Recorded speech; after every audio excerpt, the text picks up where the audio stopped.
تركي يهدد 2 رجال أعمال سعوديين بآلة حادة، وكان صراحة ردة فعلهم رهيبة.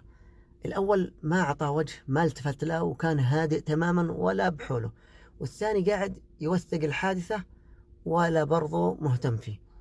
فكان التصرف صراحة رهيب، يعني شيء إنك يتم تهديدك بآلة حادة وبكلام عنصري كبير، وإنك تكون بهذه الثقة، فهذا يدل على وعيك العالي وعدم خوفك.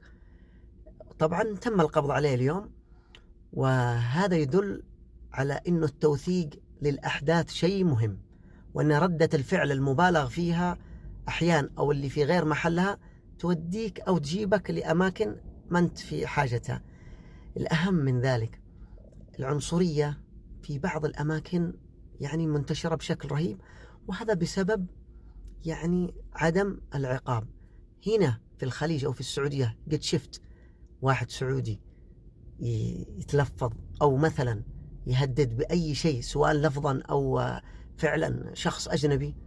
ليه؟ لأنه القانون سيف على الجميع. فالأهم من القانون أيضا وعي المجتمع. المجتمع واعي، ما نجد هذه الشغلات صراحة اللي كل يوم نسمعها في تركيا، العنصرية ضد العرب بشكل خاص، ضد الخليجيين، ضد اليمنيين، ضد السوريين، ضد أي جنسية.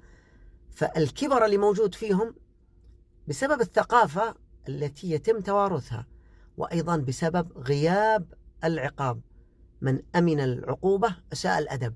صراحة أنا مبسوط أنه تم القبض على هذا التركي، وأتمنى أنه يكون ما هي سياسة منظمة تجاه العرب.